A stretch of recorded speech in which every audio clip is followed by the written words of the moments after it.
Gibbs FM Power to Engage World. It's music of Fifi Africa with Heaven Whips. Absolutely one of my favorites by Fifi Africa. Coming to you at 9:36. We continue with the show. Man, I did say today it's going to, get a little bit interesting. And I'm pretty sure that as, Forbes is here, when we watch, a lot of it on social media, and we have been seeing, interviews.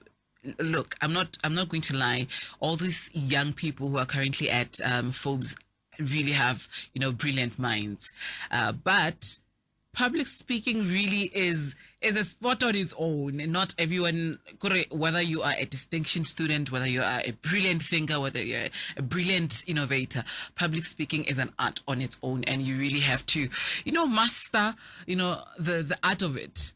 I don't know how many times I've had to, I don't want to say cringe, because when I cringe, it's more like, okay, you're being judgmental, but sometimes I do watch, interviews of ministers also, interviews also. I do watch, where somebody is giving that speech and I'm like, that's not what you wanted to say. Or they have something, in black and white, and they're supposed to be reading, and they don't want to sound like they're reading. They want to, do that eye contact as well, and then they lose that train of thought also, and then things just start to get crazy. But of course, we've brought somebody who knows one or two things about, public speaking. He's also a personal banking consultant. Let me just take this time to welcome you, Pako Moshaga, and thank you so much for agreeing to do this with us today. Thanks. It's a pleasure, and morning to all the listeners. It's really a joy to be able to share my views and my thoughts on this topic. Right. Let's just start with, I think Baholo, more especially, when you talk public speaking, they don't think it's a big deal. Where you're at the village and MC. And, you're like, but I didn't know that I am MC. And then they just force you to do it. Let's just start with, what really public speaking is, and why do we keep saying it's an art on its own? So public speaking is an art in many ways, because it's about communicating what you want to tell the rest of the world, and it's about how you communicate it. I'll give you an example. Let's say at a funeral, when someone is giving a eulogy. Yeah. It's a very sensitive thing, and you want to console and to comfort people, but you also want to share your thoughts and your feelings towards the person that is late. So you can have a really good message, a really good story, but if you deliver it badly, it doesn't come out the way you thought it would come out, because you lack the skills to communicate publicly.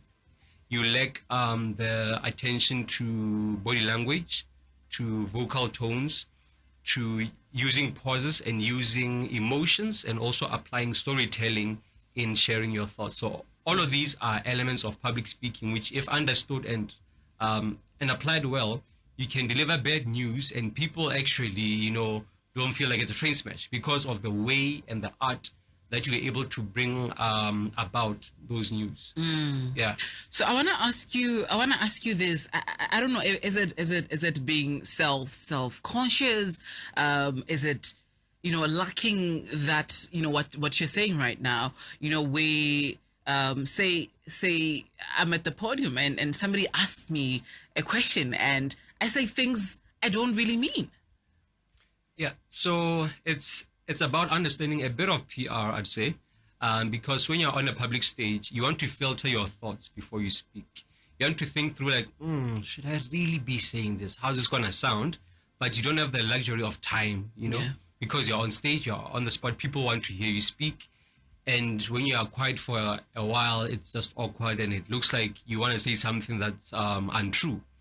And so public speaking is about understanding how to address difficult questions. So if you're doing an interview and you're asked a question that makes you uncomfortable, you don't have an answer to, or you just don't want to answer at all, you need to go into that session knowing, what am I going to say if I'm asked this question? How am I going to respond to a question that I don't want to answer? And that's where the PR aspect of it comes in that you need to know, how do I tackle uncomfortable questions? How do I tackle questions that are controversial, like maybe questions on politics or on faith? You need to know that I need to acknowledge the question, but share my views in such a way that I'm being diplomatic about it. I'm being objective, or I just outright say, I don't have an answer to this question, but I can get information and get back to you. Yeah. So I want you to maybe break it down for us. Obviously I can't say how do I then master the art of public speaking, because this is just one session. Definitely, I mean, some people have gone to school to master the art of public speaking. And I did say earlier on, as we were starting this conversation, what I have been watching a couple of interviews with young brilliant minds, and I thought, no, this is not what you wanted to say. And I'm going to give an example of what's been trending on social media right now, of what the president have said. And I wasn't there, and I thought to myself, no, this is not what he meant. But definitely someone somewhere picked it as exactly that. That is why it's a whole news publication, and they put it out on social media. When you asked me a question, well, you did say you spoke about the process, but I don't want it to be awkward to my audience. Then how do I go about delivering that great speech, or doing that if it's an interview? How do I just go about it? I want you to just break it down like that for us. Okay, so if you're going to be giving a speech, you want to take time to understand a couple of things. The first thing is the audience who's attending this event. You want to try and get the demographics, age group, their race, their culture, their faith, anything that is relevant to you as a speaker, so that you know who you're talking to, because that helps you frame the context of your talk in terms of what's appropriate, what's inappropriate, what is relevant and what is not relevant. Then you also want to frame your speech in the form of a structure.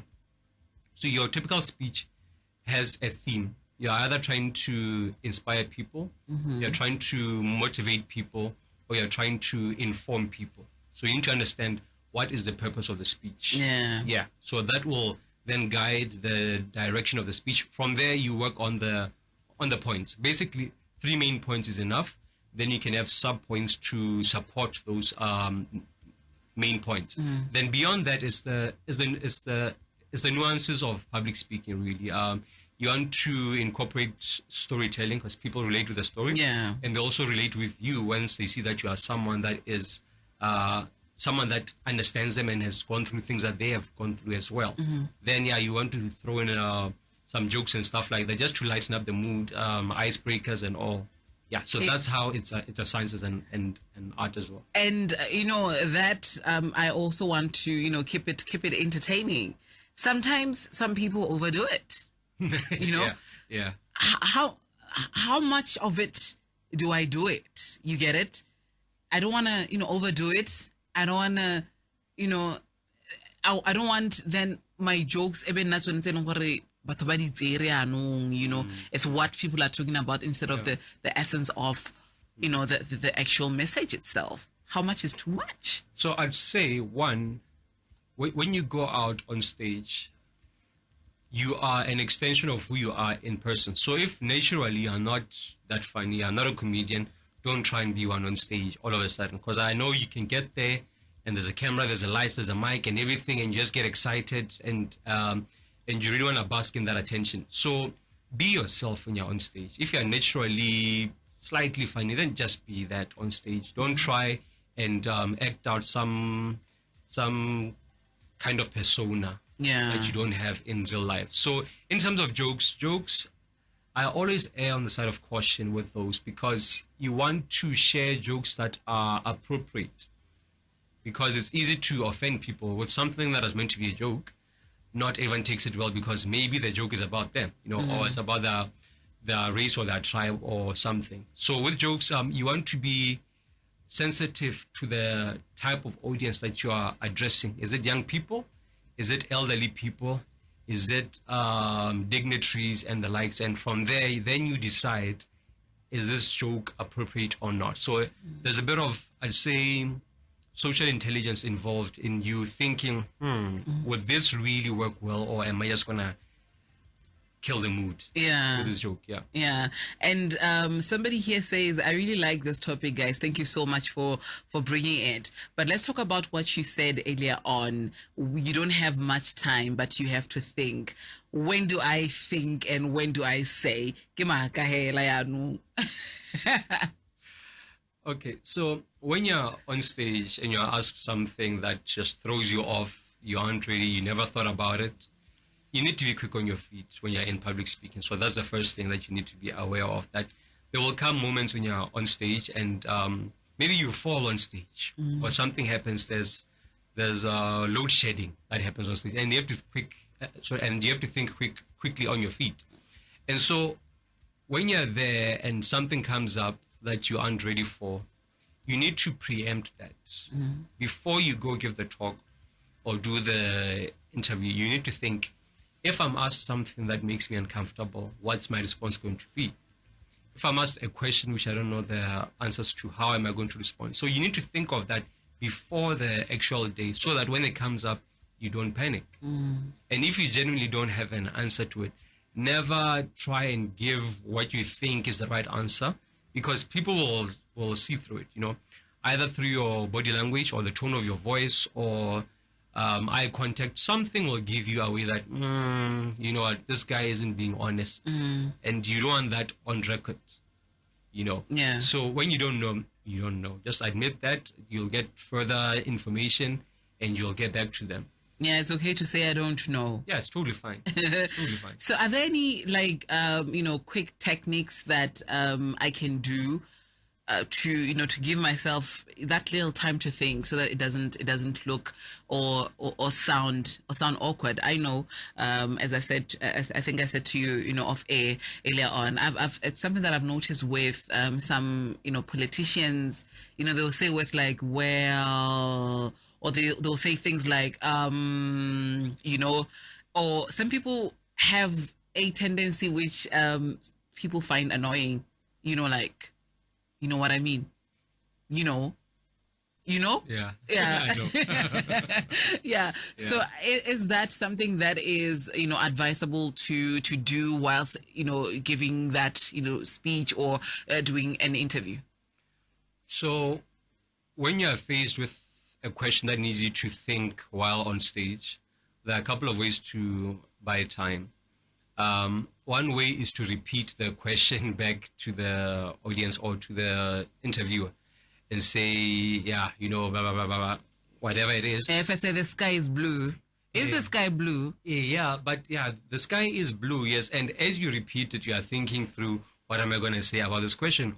Or you ask them to state the question again, or you ask for further clarity in terms of maybe context on the question, like, okay, what's the context of the question, And as you do that, you buy yourself a bit of time. So that's why I say you have to be quick on your feet. Yeah, and then from there, hopefully you can manage to come up with an answer that doesn't make you look bad. That doesn't make you look stupid. Yeah. All right. Great stuff. It's just gone 9:45 on the other side. We're coming back to wrap it up nicely. I'm joined by Pako Moshaga. He is a public speaker. He's also a personal banking consultant. We're talking, the art of public speaking. And this was, inspired by what we have been seeing on the media, on the international media even. I've seen some interviews of young people who are, being interviewed on, mainstream international, media. And I thought to myself, babes, that's not what you wanted to say, or you really look unsure, or, saying things that you don't quite mean. And I have to say, this thing is it's a serious thing, really, because yes, it affects your brand. Yeah. It affects who you are. Some people are, they get to, we were fond of some people because of the way in which they address us. You know that? 100%. Not because somebody is smart or not because somebody, just because they have mastered the art of public speaking. You just enjoy listening to these people. And so how do I get to be this brilliant public speaker, especially that I'm a delegate at Forbes 30 under 30? So I think this is one of those really great conversation that you must have, or you must look into. Go around and ask people like Pako if you're going to be having an interview, or if you're going to be joining a panel discussion. You want to engage people who know these things. It's just gone 9:51 on the other side.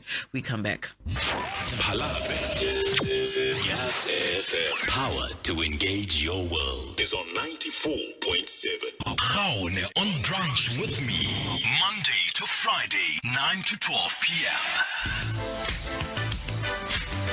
All right, welcome back. It's just gone 9:53 to look out for your news coming at the top of the hour. And of course, we wrap up our conversation here with Mr. Pako Moshaga. I've been saying, talk about the art of public speaking, and here I am butchering someone's title. I'm so sorry. Pako Moshaga is a public speaker and a personal branding consultant. I was saying banking. So sorry about that, hey? At least I'm admitting to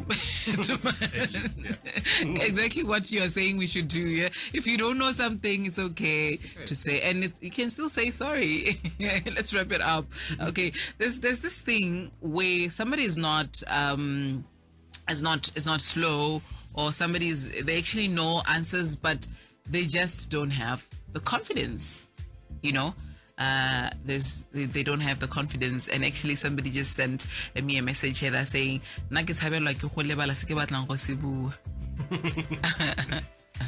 Okay, let's first address the issue of confidence. Okay, so confidence, when it comes to public speaking, you need to understand what is the source of your confidence. So often what we do, we become shy, or we start doubting ourselves because we look at the number of people in the audience.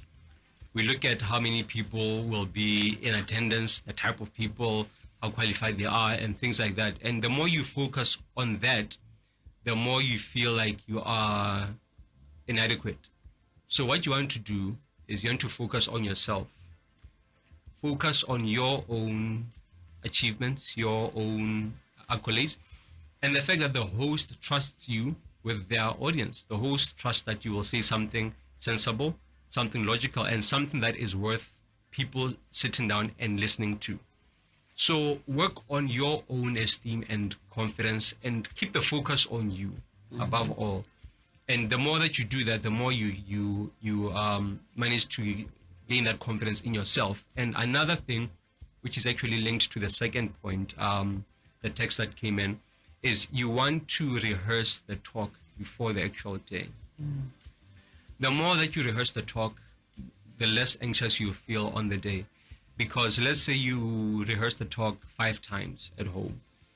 On the day of the actual event, you are talking the same thing. You are making the same presentation for the 6th time now, So there's a bit of ease when it comes to it. You know what to say, when to say, and how to say, because you've done this 5 times before at home. And as you rehearse, you also want to record yourself, either audio or video, so that you are able to look at yourself afterwards and say, okay, this is how I'm going to look on stage, this is how I'm going to feel, and this is how I'll be tackling this talk. Then I think the last point I'd mention around confidence is dress for success. You dress good, you feel good, you look good, and everything. So dress your best on the day of the event, because that gives you an extra boost. Because if you know that you look good from every side, you are comfortable to walk around on stage, to move backwards and forwards on the side and things like that, then you also want to make sure that your outfit is appropriate. If you are a lady, you want to make sure that your outfit isn't too tight, that you're able to move comfortably, that if the worst happens and maybe you fall on stage or you slip or something, you are able to gather yourself comfortably. So wear something that is looking good, yes, but is also comfortable and appropriate, in line with the theme and the setting of the event as well. Yeah. I like that. And when you mentioned the issue of the issue of wardrobe, you know, sometimes wa kgona go ipona gore hey why ka khaba and go mo hela ka bogone kgona gore you know, taking some sort of a toll on you. Pako, thank you so much. Someone is listening in and they would want to, you know, continue this conversation, you know, going further. How do they get a hold of you? Yeah, so to get a hold of me, you can reach out on 75431 782. 75431 782. You can also follow me on my social media handles. I'm on TikTok, Facebook, Instagram, and LinkedIn as Pako Moshaga. Nice one. Thank you so much, Pako Moshaga.